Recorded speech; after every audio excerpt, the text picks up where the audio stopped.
So thank you very much for inviting me to this online workshop. What I would like to present today is some very preliminary results from a project of the International Center for Tax and Development. The project is called Tracking COVID-19's Implications in Africa, Tax Burdens, Tax Attitudes, and the Reach of Tax Relief. And I'm working on this project with a group of colleagues from the ICTD who are listed there on the title slide. So let me dive straight into it. Okay. Let me see how I should actually, oh, there you go. So the background to this work is obviously that COVID-19 is spreading to Africa.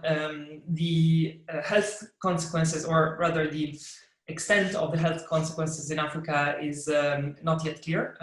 But I think what is clear is that the economic consequences are going to be pretty severe in Africa, just like in other parts of the world. Just to give you a sense, Africa is set to experience the first recession in 25 years. And this is obviously only one of the many indicators that one could look at to assess the economic consequences. African countries have been moving quite quickly in terms of policy response. Containment measures of various forms have been adopted, lockdowns, but also other measures. And of course, support has been put in place for the most vulnerable, which is a sizable chunk of the population when it comes to many African countries. COVID-19 and tax, I mean, obviously, the immediate priority is to mitigate the impact of the crisis. So tax relief is the most important thing when it comes to tax immediately.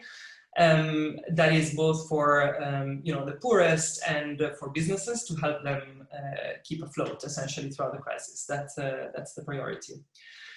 There's going to be pretty significant revenue losses, not so much from the tax relief itself, but from the downturn in the economy, both domestic and indirectly from the global slowdown that we are already seeing and that is set to be pretty severe. So we are going to be increasingly in a situation of less revenue than we had in the past, but at the same time, greater spending needs than ever.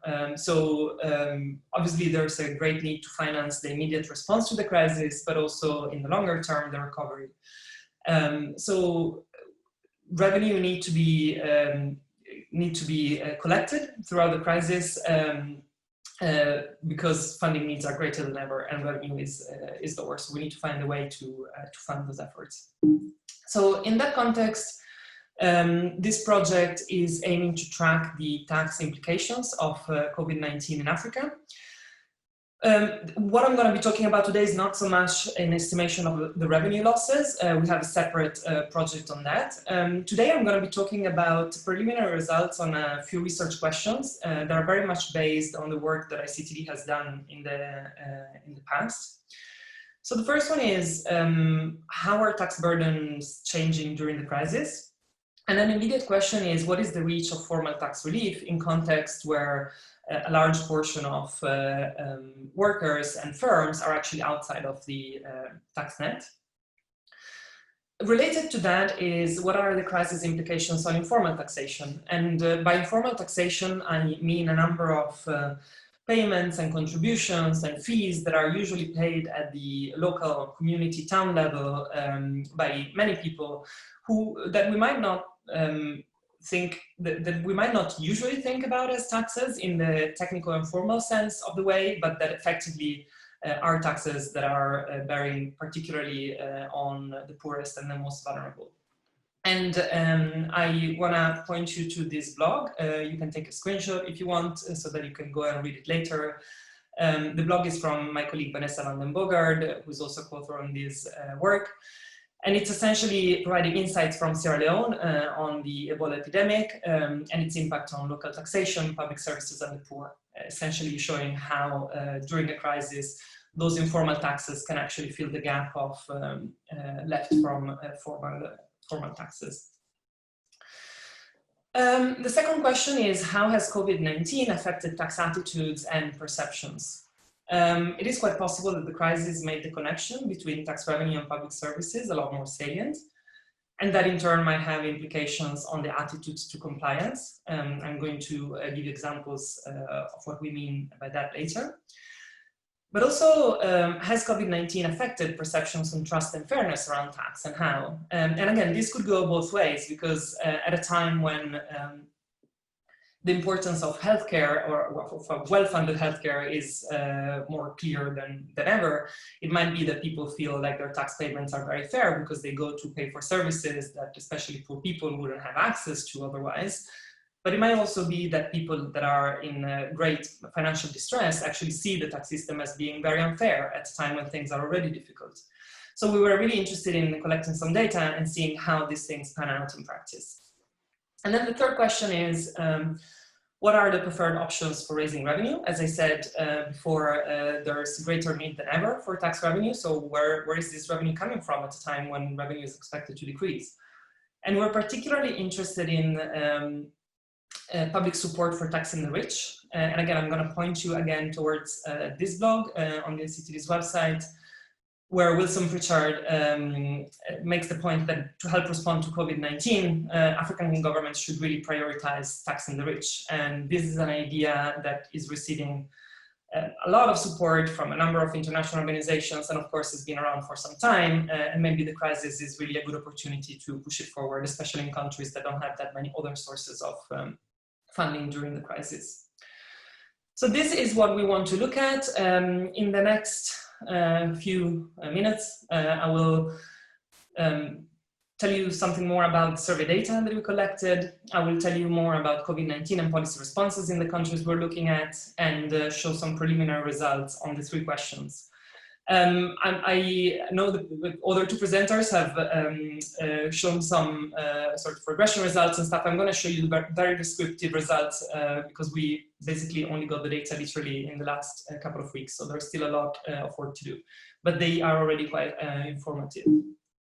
So here is the data. So what we have done when we decided to start working on this, of course, this was quite time sensitive to get data collection started because we wanted to capture the picture at the beginning of the crisis. So we decided to focus on 2 countries, which are Sierra Leone and Rwanda, where we have already quite a lot of experience collectively as a research team. So we've worked on tax research in both countries for the past 5 to 10 years, exploring a number of things. We collected quite a lot of evidence. We know the context very well. But most importantly, we ran 2 surveys for completely separate projects in both countries right before the first cases appeared. And I'm going to tell you a little bit about those projects just to give you a sense of the data. So the project in Sierra Leone focused particularly on property taxation. So it collected data in March 2020 in Freetown only. Freetown is the capital city. And it included a sample of 700 property owners. In Rwanda, again, completely separate project. Here, the idea was to have a background study to support the Rwanda Revenue Authority in their new taxpayer compliance strategy. So we collected data on a nationally representative sample of 2,000 taxpayers, and we collected this data in February 2020. So the 2 projects were separate. They had slightly different purposes, but they were both concerned with tax. So they both included those surveys, the questions that you normally see in this kind of studies on tax compliance that are survey-based. So there is obviously some consistency there, as with the rest of the literature. The questions are very similar. So we decided to use those as baseline and then to develop a module that tracks COVID-19 more specifically, which includes some of the same questions we had at baseline about attitudes and perceptions, but also some more questions about COVID-19 more specifically. So we collected this follow-up data in May in both countries. In Sierra Leone, we have the same sample that we had at baseline in Freetown. Plus we have respondents from the provinces as well. So for the provinces, we do not have a baseline, But we do have data anyway, because there we basically piggybacked on a broader survey run by International Growth Center, tracking the impact of COVID on a number of areas. And we have been in charge of developing the tax questionnaire. So then the survey is happening nationwide, and we only have baseline for Freetown, but we still have additional data for the provinces. For Rwanda, we have the follow-up data for the whole sample. So for everyone who was at baseline, we also have endline, and it's the same people we interview, the same as for Freetown, we interviewing the same people. And we're planning to have further waves each month in Sierra Leone and every 2-3 months in Rwanda. The survey obviously was done by phone. Comparability across country is, so the surveys are comparable in terms of issues, the questions are slightly different, and of course the samples are different. And we need to do a little bit more work on that, but I wanted to flag that. And of course, results are very preliminary. I mean, we saw these results for the first time in the last week. So take them as being very preliminary. So let me tell you a little bit about COVID-19 and policy responses in those two countries. These are graphs from our work in data. The one on the left is showing the number of cases. The one on the right is showing the number of deaths. Red line is Sierra Leone, blue line is Rwanda. So what you see is that COVID-19 appeared earlier in Rwanda, but somehow Rwanda managed to keep both cases and deaths quite low, whereas Sierra Leone has been seeing quite dramatic increases on both counts. Although, of course, the numbers are still a lot lower than what we've seen in some other countries. This is the government response stringency index. Again, from our work in data, includes stuff like school closures, workplace closures, travel bans. And what you see from here is, again, Rwanda is the blue line, Sierra Leone the red line, and then we also have South Africa, the green line. So you see that Rwanda is really ahead of the other countries in terms of government response, and it really only drops below the other ones on April 30th, which is the date when the lockdown was lifted. Now, looking into a bit more detail of the policy responses. So both countries have really adopted immediate containment measures right when the first cases appeared. In fact, in Sierra Leone, the state of emergency was imposed even before the first case appeared, because it was clear that COVID was circulating in other countries. The big difference is that while Rwanda had a 5 consecutive week lockdown, in Sierra Leone, the lockdown was really only imposed twice for very short periods, for 3 days. And the main rationale there is that this corresponded with public holidays, where the government was quite worried that there might be large gatherings in correspondence of these big holidays. And you see that from our data when we ask respondents whether, if they had a business, whether the business was open or closed through the crisis. In Sierra Leone, 83% of businesses remain open, whereas in Rwanda, only 20% remained open. So this one first big difference. Both countries had some sort of support, cash transfer, free food, things like that. The second big difference is on tax relief.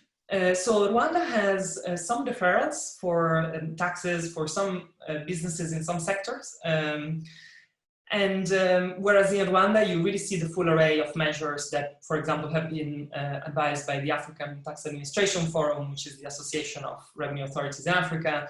So they have deferred payments for a number of taxes, they have fast tracking of VAT refunds for small and medium enterprises, they have suspension of some down payments, software enforcement, a really wide array of things, and a lot less targeted and probably easier to implement than in Sierra Leone.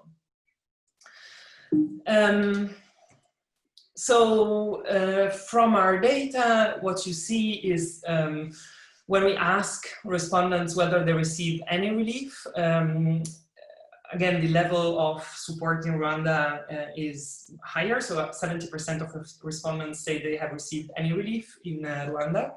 And that is compared to a maximum of 20 to 40%, depending on whether it's the capital city or the provinces in Sierra Leone.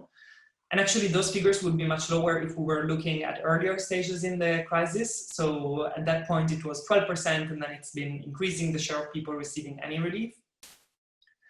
The interesting thing here is that in Sierra Leone, when we ask the general question about relief, almost nobody mentions tax relief. Whereas in Rwanda, when we ask what kind of relief have you received, 51% mentioned those tax deferrals. So tax features very prominently. We did a quick search of newspaper articles, and again, news coverage of the tax relief is a lot wider in Rwanda than it is in Sierra Leone, just confirming those figures. And again, when we ask about the main actors providing relief, Rwandan respondents mentioned the Rwanda Revenue Authority quite a lot. So let me show you some data on how tax burdens are changing during the crisis. So this is formal tax relief. We asked about different types. The most common one is the dark gray bar there, which is delayed taxes. Now the bars look the same, but I don't know if you can see the numbers, but it's actually a lot lower in Sierra Leone. So only 19% of people in the capital in Sierra Leone benefited from delayed taxes, whereas the same figure in Rwanda is 46%. So again, a lot more extensive support of tax deferrals in Rwanda than in Sierra Leone. At the local level, so user fees, so there are two interesting things to see here. The first one is that for Rwanda, the incidence of relief in terms of delayed payments is 25% for user fees, whereas it was 46% for formal taxes. So less relief at the local level than for formal taxes. For Sierra Leone, so I'm just going to bring you back. So it was only 8% in the provinces, and now it went up to 18%.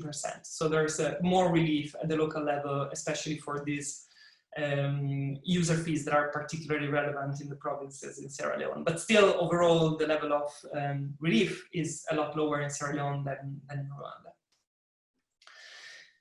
Informal contributions, 2 points to make here. The first one is that informal tax and contributions are indeed widespread. I mean, we already knew that. My colleagues have done quite a lot of research on this in Sierra Leone and in other countries. What I find quite striking is that even in Rwanda, where we actually have a sample of taxpayers, of people who are registered with the Revenue Authority, it's more likely that people pay informal contributions than they pay formal tax. So almost everyone makes some sort of informal contribution, whereas 90% say they pay formal taxes, which is of course a very high percentage because we're looking at people who are registered with the Revenue Authority. So what are those informal contributions? Communal labor, town cleaning, fees for weddings, funerals, things like that. We also asked the respondents if they have contributed to crisis-related projects since the crisis started, and 80% of people in Sierra Leone say yes, they have done, and 42% in Rwanda. So again, these things are pretty substantive, or at least they are widespread. How is informal tax changing during the crisis? Well, we asked if there is some kind of relief on those contributions. Relief is quite limited in Rwanda, is a bit higher in Sierra Leone, higher than for formal taxes, interestingly. But still, most people continue to pay these contributions. They seem to have declined or remained stable, which is counter to what we would think in terms of in times of crisis, where those fees might actually pick up and fill the gaps of formal tax. Of course, it might well be that this data was collected at the height of containment measures, so it is a lot harder to collect, especially these kind of contributions when with social distancing and much more limited face-to-face interactions. So I think this is one of the things that we are definitely going to keep tracking and look at in the next waves, because it might well be that they pick up later. Again, an interesting point on informal tax is that respondents really perceive these contributions as being very fair. So we have about 90% agreement on the fact that these contributions are fair, and if anything, they have increased during the crisis. Okay, let me now move to tax attitudes and perceptions. So here, what we want to do is to compare the exact same question that we asked before the first cases appeared and after in May. So we are looking at the same people, same question between March, essentially, and May. So we divide compliance attitudes into unconditional and conditional. So unconditional tax compliance relates to statements like citizens should always pay taxes, and then we ask people whether they strongly agree, strongly disagree, and a few options in between. In Rwanda, the statement is some people not paying taxes on their income, and here we ask people whether that is always justified, never justified, and a few options in between. So these are the unconditional tax compliance measures, and we want to see how they change during the before and during the crisis. For conditional tax compliance, it has more to do with, people should pay taxes when the government represents their interests, which is what we ask in Sierra Leone, or citizens should pay taxes when they receive adequate public services in return. And this is what we ask in Rwanda, where we actually have two statements. One captures unconditional tax compliance and the other one conditional tax compliance. And we ask people to choose between the two. So which one do you agree with more? So the first one is taxpayers must pay their taxes to the government regardless of the quality of public services. And the second one is taxpayers could refuse to pay if they're not receiving public services of adequate quality. So let me show you some results on those. So this is the unconditional compliance attitudes. So you see they're very, very high. Generally, we're in the range of 90% agreement that paying taxes is a good thing. But there is quite a marked decrease in Sierra Leone of 7 percentage points from before to after the crisis. Whereas in Rwanda, there is a slight increase, which is mostly driven by taxpayers in Kigali.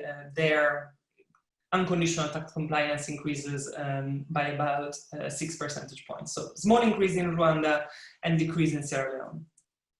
Now let's look at conditional compliance attitudes, which I think is where we have the most interesting result. So I'm sorry if these graphs are, they have very, very little text, but I'm going to try to talk you through them. So if we start from Sierra Leone, this is agreement with the statement that citizens should pay taxes if the government represents their interest. So the longest bar you see there is people who completely agree with this statement. So at baseline, 65% of people completely agreed that you should only pay if the government represents your interest. That percentage goes up to 78% at endline, so during the crisis. So that means a lot more people, in fact, about 12 percentage points more, agreeing with the conditional side of compliance. When we look at Rwanda, so you have pairs of two bars because we're now splitting Kigali and the provinces. So if you look at the baseline graph, so most people agree more with the unconditional compliance statement than with the conditional compliance statement, which is the second set of bars. And then the third set of bars are those who agree with neither.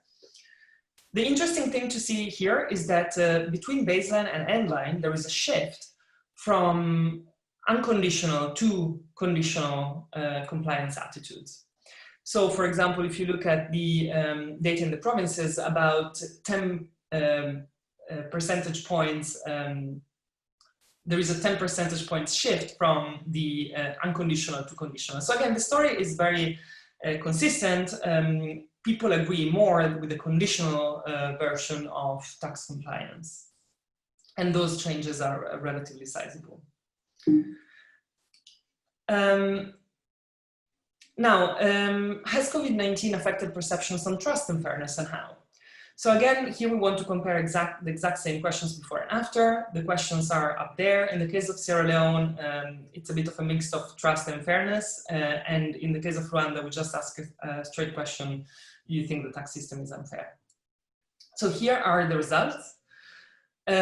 So for Sierra Leone, there is an increase of about 14 percentage points in the share of people who believe that the local government can be trusted to collect taxes fairly. In Rwanda, the relation seems to go the opposite side, but that's simply because the question is asked on the opposite side. So when we ask people, do you agree that the tax system is unfair? There is actually a big drop. In fact, for Kigali, it almost halves the percentage of people who believe the tax system is unfair. So again, consistently across countries, relatively large increases in perceptions around fairness of the tax system. Now, the last set of results I want to show you is on the preferred options for raising revenue. So in these graphs, what they show is levels of agreement with the need to increase revenue from a number of sources to fund the crisis. So we asked this question separately for a number of revenue sources like aid, like taxing the rich, taxing properties, taxing everyone, taxing large corporations. So what we plot there is how much people do agree with taxing those different things. And again, apologies if the text is very small, but I think I'm just going to talk you through it. So the biggest bar is always aid or voluntary contributions. So that is not very surprising. So when people have a choice, they prefer resources that can be perceived as being, you know, more sort of free resources like aid or voluntary contributions. When we look at the tax options, there is quite a lot of support, especially in Sierra Leone, for taxing the rich and taxing big corporations. So the second bar you see in the graph for Sierra Leone is 68% and 78% agree that we should tax the richest more to fund the crisis. The corresponding figure for Rwanda is 36 to 43%, depending on whether we look at Kigali, which is the capital city, or the provinces. So still substantial support. In Rwanda, slightly more support for taxing large businesses instead of the richest, but still amongst the tax options, these are the most popular options. So just to give you a summary, we have quite different policy responses in the two countries. Tax relief is a lot more prominent and extensive in Rwanda, less so in Sierra Leone. But there seem to be similar results on attitudes and perceptions. And I think particularly so far, the increase in conditional attitudes to compliance comes out quite clearly in both cases. A substantial increase in perceived fairness of tax, again in both countries. And then amongst the tax options for financing the crisis, it's really the support for taxing the rich and large firms more that comes out quite strongly, again, particularly in Sierra Leone, but also in Rwanda. We have a lot more work to do. We obviously want to continue tracking informal contributions. We have further data waves so that we can track how things change in different phases of the crisis. And obviously, these are only descriptive results, so we wanna make sure that we do some further analysis on those and also keep results comparable across country and work a little bit on that. For now, that's all I wanted to present. Obviously, this is very early stages, so your feedback would be very welcome. And if I can take questions now, that's great. Or otherwise, feel free to engage. That's my email address, and I'd be happy to have further conversations down the line. Thank you. Thank you, Giulia. Very interesting, presentation and findings. Can I kick off, the discussion with a clarifying, I guess, question that I want to ask. You find that there is an increase in conditional attitudes to tax compliance. Is it correct? My understanding is that this is based on surveys. So this is what people report to you. This is not actual behavior. Yes, that is correct. Is a survey measures of attitudes to compliance, so it's not actual compliance behavior. Okay. I mean, do you worry about measurement errors in the survey, and B, what the people we know surveys are a bit problematic because the what you say in the survey, it might not be what actually you do. Yeah. In practice. So does that worry you? And what's the remedy to that? So if that worries you, how do we fix it? So thanks for asking that question. Most of my work is actually from using administrative data from revenue authorities where we can actually observe compliance behavior. So, in many ways, there are many ways in which I would personally prefer to use that kind of data and observe behavior. I think in this case, you might be worried about measurement error and desirability bias and a number of things. But I think as long as you're comparing responses to exactly the same question 2 months apart, I think even if there is a substantial, more or less substantial bias in the level of responses, I think the change is still going to tell you something.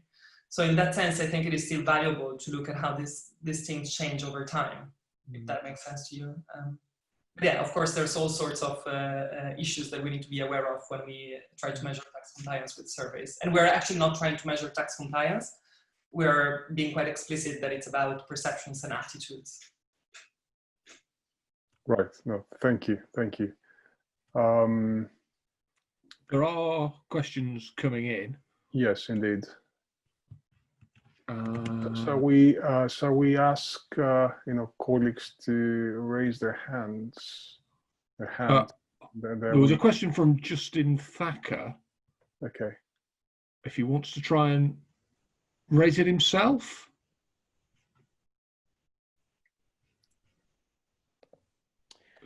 Hi, thank you very much for the opportunity. Yeah, it's just a question about why you think perceptions of fairness improved in both countries. That's a good question, and one to which I don't have a final answer.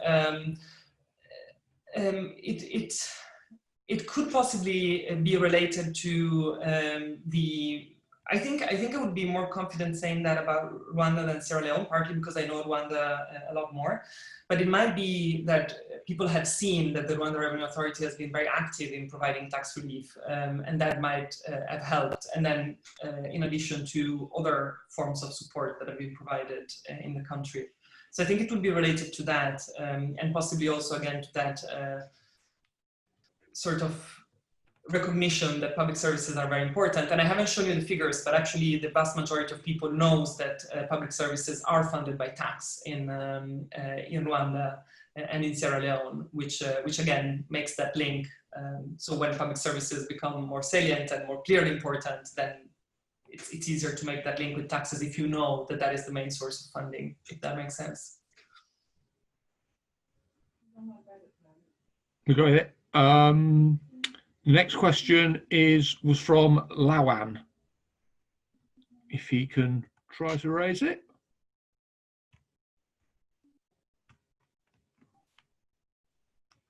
Hello?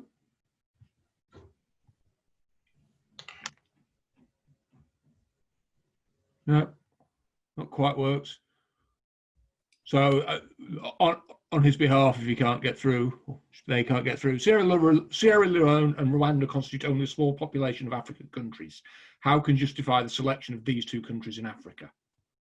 Yeah, very, very good question. I think our choice, as I said at the beginning, was dictated by need. So, at a time when we can't go out in the countries and do data collection or travel or do anything in person, I think we decided to go for the countries where A, we had baseline data, and B, we already had survey companies and people and data sets and contacts on the ground so that we could get that data collection started as quickly as we needed to. So then it was feasibility, the main criterion. But I should add, and I haven't mentioned it because I didn't want to take too much time, that we also have a cross-country component in this project. So we have added a few tax questions in surveys that are already happening in other countries and in a cross-country online survey so that we can check the external validity of some of those responses that we get for other countries. So for now, we're doing this in Uganda and we're having discussions with other countries as well for a very limited number of questions. Thank you. David is next. David, would you like to ask the question yourself? Hi, David.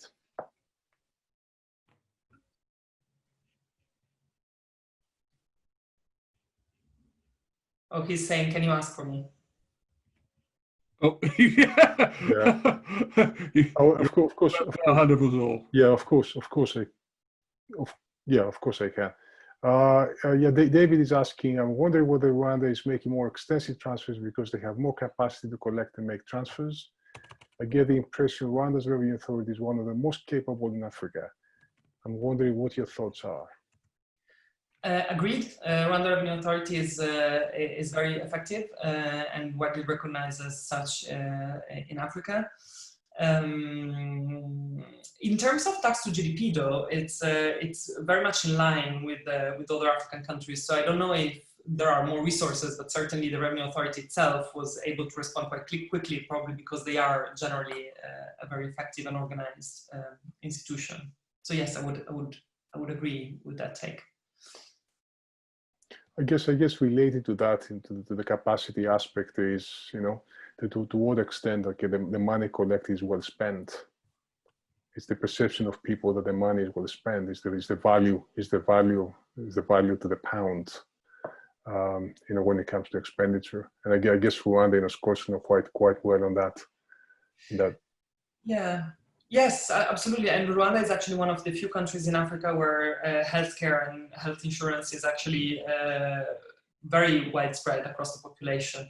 But also I think there is something else in many African countries that we might not realize so much in sort of higher income countries, which is the very strong narrative and rhetoric that there is around tax and development. So, you know, if we want to develop our nations, we do need to collect taxes, because this is really the only way we're going to get independent from foreign aid and really reach those visions of being, you know, middle income and richer countries in the future. So that link is very, very strong in people's minds, certainly in Rwanda, but in other countries too. Yeah, no, thank you. Yes. Ghislaine, you're next. Would you like to ask the question yourself?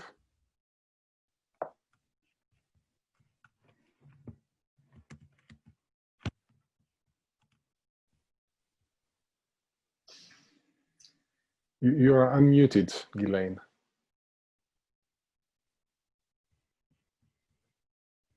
No, okay, I'll ask the question then. So Ghislaine is asking, of course, she says, thank you, Giulia.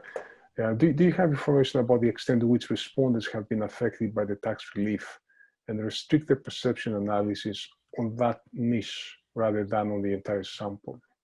Yeah, that's a very good question, and we have done some preliminary analysis on that. I think we have already seen that some of the results are largely driven. I think maybe the result on fairness. Now I don't want to speak to them because we didn't really have time to do much of a disaggregated analysis. As I said, the data just came in a couple of weeks ago, but it's definitely something we want to look at. So thanks for bringing that up. We will have that in the final set of results. Okay, thank you. Mark Crawford, would you like to ask the question yourself? Yes, hi, can you hear me? Yes, we can, thank you. Great. Yeah, hi, Julie. Yeah, really, it was on the back of the perception of the fairness of the taxes. I just wondered, I didn't pick up from the presentation, and to what degree your survey looked at the potential impact of the actual communication strategy of the Revenue Authority to make sure that, you know, citizens, businesses, all the key players were aware of the relaxations, is what I've called it in my note. Thanks for asking that question. I'm delighted you're asking it. It's something I've been working on, and I've been very much concerned. Communication in all sorts of respects in the crisis, but also before, in sort of sensitization of taxpayers for pretty much whatever the Revenue Authority does. So that's obviously a very, very important bit during the crisis, to communicate those things carefully. We definitely see that in Rwanda has been a lot more active. So the Rwanda Revenue Authority, or rather, there has been a lot more active communication in Rwanda than in Sierra Leone. So I mentioned briefly newspaper coverage of tax relief, but also if you look at, for example, the Twitter handle of the Rwanda Revenue Authority, you know, these things have been publicized quite a lot there.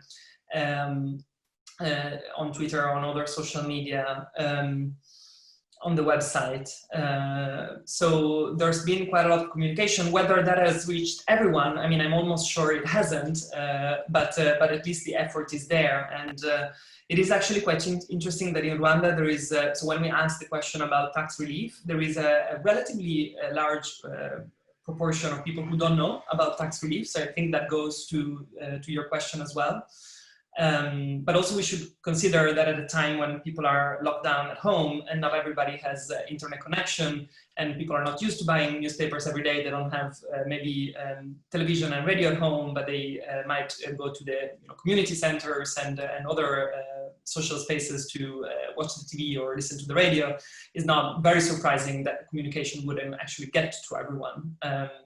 But it's certainly very crucial part of the crisis, and maybe to add on that of course with the limited face-to-face interaction, all sorts of communications will really have to move online in the next few months in African countries. So that is something that is very much in the minds of various revenue authorities. And there's another question from Guylaine asking whether respondents were firms or self-employees. Both, but not employees. So not people who only receive employment income. They were sort of self-employed, so they were business people. Whether their business is registered as a corporation or not, they would be part of our sample anyway. Which is interesting because, I mean, that goes back to the one of the plots you had about, asking them whether who should be paying taxes, I think, and you had and of course, what came out is, of course, the rich people, I guess, should be paying taxes. So I guess, what do we mean by rich people? I mean, what's the, how do they?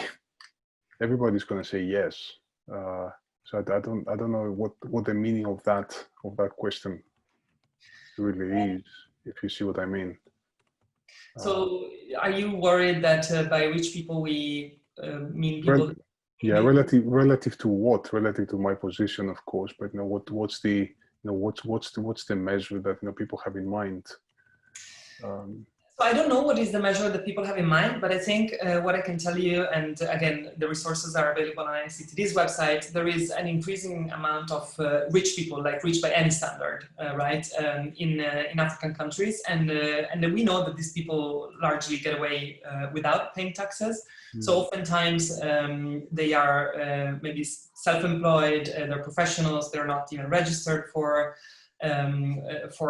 income taxes, but also there's a number of taxes like property taxes, taxes on capital gains, taxes on a number of investment incomes, rental incomes that are there in the law, but they're really not applied. So the point here is we don't even need to change the law at this point in many African countries. We just need to start implementing more effectively those taxes that are already written in the law.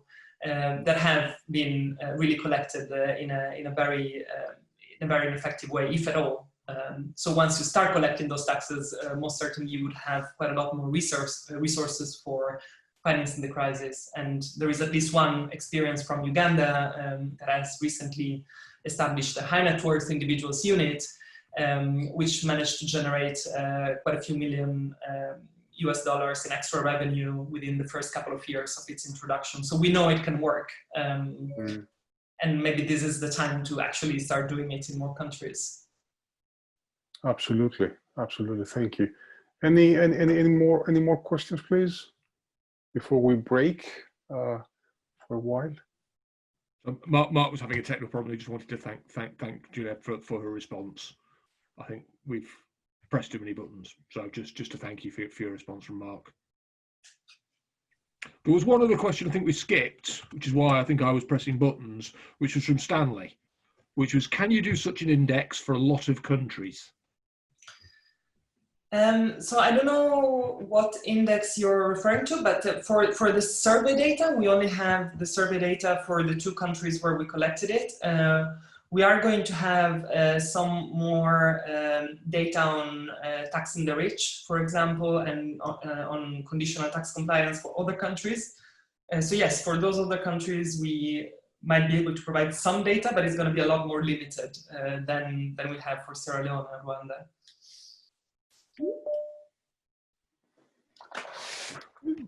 So if I can ask a quick question before we break. Yeah, go ahead, please.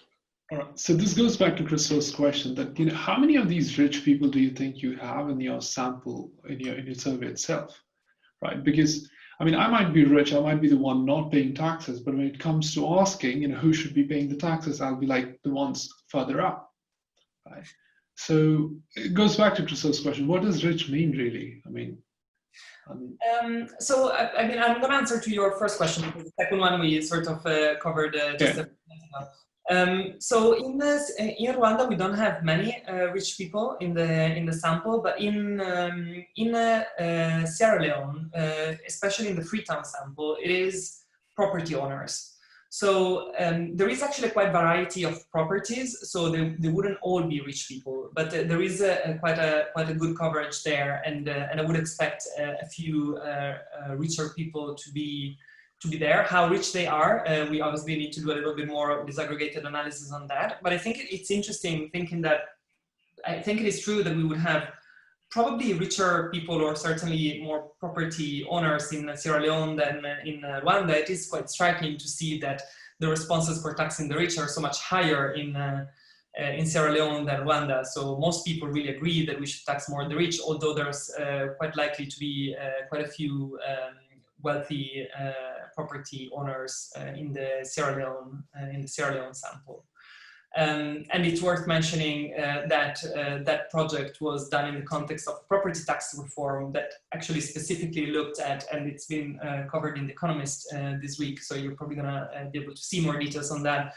But there's the reform has specifically looked at targeting, the wealthiest property owners in Freetown as a way to sort of revise the whole property tax system to relieve the smaller property owners and really focus on the richest ones, and it's being successful so far. And obviously it's very important in terms of fairness and revenue generation. So that's one good example of this idea of taxing the rich, and one that is being very successful despite being implemented in the middle of a crisis where you might think actually there could be quite a lot of resistance, but it's so far going very well. Thank you. And the last one, coming from Loan again, it refers to the widening of the tax base. And the question is there any attempt by these countries to widen the tax base or introduce new taxes to cope with the falling revenue during COVID-19? Because we've seen some other African countries doing that, like Nigeria. A quick response, please, before we break. Yeah, I was going to say I could talk about this for a long time. I think I'm only going to say that by widening the tax base, sometimes it's very easy to think about widening the tax base as let's go and get the small businesses, the small stalls in the street, because these guys are the informal sector. That is not what should be done at the moment, and that is not the informal sector that matters.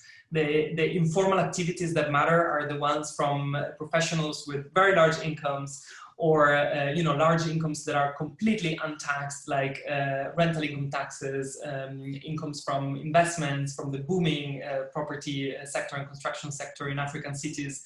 Those are the bits of the tax base that we need to expand revenue generation from, not so much the small informal businesses that we have in mind normally when we think about the informal sector. And on that note, thank you, Giulia. And we're going to break now until 2 o'clock in the UK time, just to get a breather and have a virtual coffee, tea, and some biscuits. Thank you to all 3 speakers, Tusa, Emerald, and Giulia. I'm secretly and quietly applauding you, for 3 wonderful presentations. No, thank you very much indeed. We can continue the discussion. We're gonna go. We're not gonna go offline. The system is gonna stay online, so we can continue the discussion. So people want to stay and engage no further. But feel free to get a breather and come back at 2 o'clock. Thank you, Giulia. Thank you very much, everyone, for the great questions as well. I'll make sure to make note of those. In fact, I'm trying to copy all those questions so that we can discuss them within the team. We should have them saved, I hope, at the end. Yes, and I guess there was another question about the slides, whether people are happy that we circulate the slides. If you're happy, you can send us the slides, and then we can forward to the participants.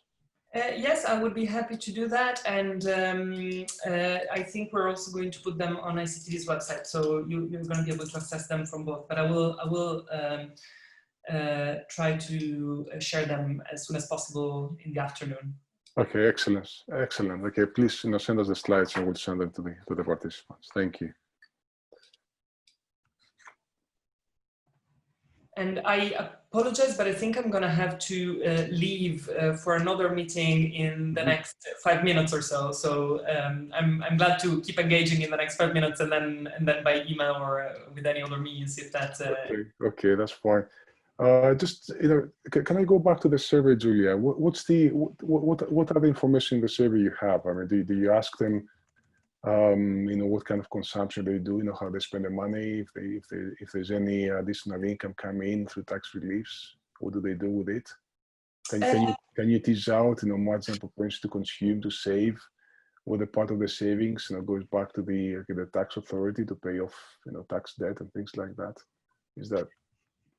So we have information on the businesses for Rwanda. So what kind of businesses they are, how big they are, what sectors, how many employees, and also a number of business practices. So do they use emails? Do they have a bank account? That kind of stuff.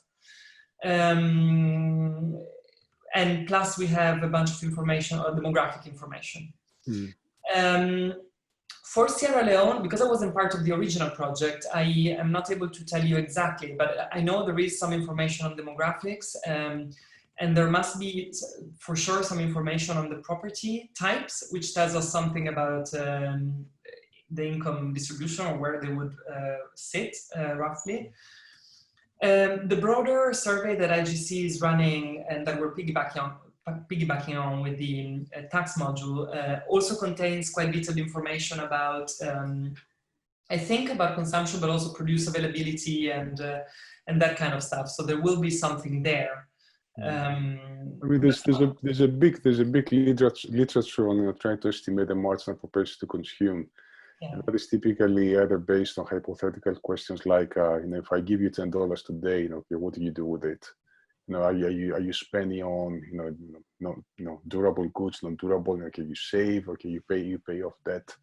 And some people are asking through they're asking that through surveys.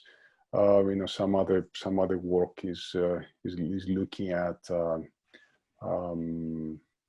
tax credits.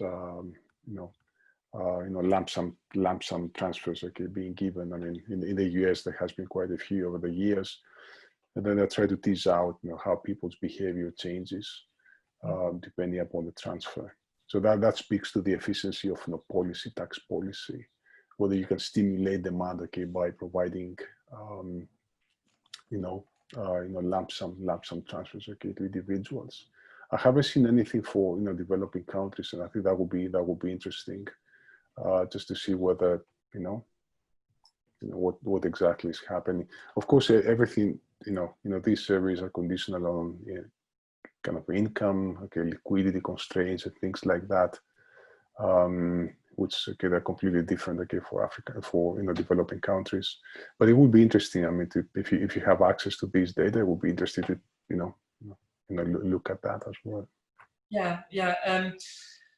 I don't think we collected data on those things, but I mean, the next discussion that we need to have is of course what makes sense to include in the next waves of data collection, and we want to ask some questions around that as well. And I think I'm hoping that my colleagues who are online are taking notes of all this, so we can discuss how to bring those forward. So thanks a lot for the suggestion. That makes a lot of sense. Yeah, there's a lot of discussion for developed countries. I mean, there's so many papers coming out looking the before and after COVID-19 behavior, how that changes, and there's some really surprising results coming through. Again, for developed countries. So it would be nice to be able to compare that set of results to developing countries. Yeah, absolutely. And I guess even for developed countries, I mean, this is what, you know, I mean, the TARC is interested in, you know, not only in develop but also developing. But even for developed countries, I mean, there's an interesting question to be asked: is, okay, you know, whether, you know, the COVID-19, you know how governments behaved, whether that is going to change, okay, you know, compliance behavior. I mean, that's a really big issue. You know, many tax authorities are kind of not thinking through, you know, these arguments. Some people claim that, okay, it's going to hit compliance, you know, quite significantly, because, you know, people will try to smooth out consumption, you know, quite. If you don't target consumption, if you don't, you know, smooth out consumption through transfers, then people will naturally try to, you know, use non-compliance behavior to do it themselves. So compliance might suffer, but on the other hand, it might not. I mean, if you target it correctly, I mean, that's the whole point about, you know, targeting, you know, income groups, you know, correctly, to take away that incentive. Yeah, no, I think it is a relevant question whether compliance is likely to be affected in which way in countries, but everywhere really. And that is partly the motivation for doing this project. Like, we can't measure actual compliance behavior, but at least we can measure attitudes. And it could really go both ways. But I think if I was a government, I would be more worried about the revenue implications of the economic slowdown than shifts in compliance, especially low-income countries where most of the revenue really comes from either trade taxes or taxes from pretty large companies. And we know that for those companies, yes, tax avoidance is a problem, but tax evasion not so much so, at least not outright evasion. So in a way, I would be more worried about the revenue losses from the economic slowdown globally through trade flows and investment, and locally because of the slowdown of the domestic economy. Also, I feel like in the height of the crisis, there is really not that much that you can do on compliance, except for the exception is taxing the rich, because, you know, this is just taxes that should be paid anyway, and for many reasons they haven't been collected so far. So there's a very clear case there, but I think otherwise it's really hard to be aggressive on tax compliance during a crisis. Especially, yeah, I don't mean during the crisis. I mean after the crisis, right? It's not during. Of course, I mean everything. I mean the production chain is not working, so it's not so much about compliance, okay, in that particular time. But after that, I think there are questions to be asked, and think through. But I accept the argument that, you know, revenue mobilization is key. I mean, for developing and developed countries at this junction. Yeah, no, I agree, and I'm sure there's going to be a lot more to be done and to be read. And already, I mean, the workshop you organize, it makes it very clear that there's so much work ongoing. So it's important to keep on top of those issues. So again, thanks a lot for organizing it. I really enjoyed the discussion and the really useful comments and questions. Yeah, there's an interesting point for Mark, and I know you have to go, but feel free to kind of interrupt him and leave. You know, Mark says, you know, Ghana has opted to allow any direct contributions by individuals and businesses related to combating the COVID-19 situation to be treated as fully tax deductible. This has landed well with citizens and taxpayers. Yeah, that's so I'm just gonna give you like a 30-second version of my thought on that, because I really need to leave. My colleagues are WhatsApping me asking me where I am for the next meeting, so I need to go. But I think that is a great thing that should happen in other countries as well. So it's great that Ghana has done it.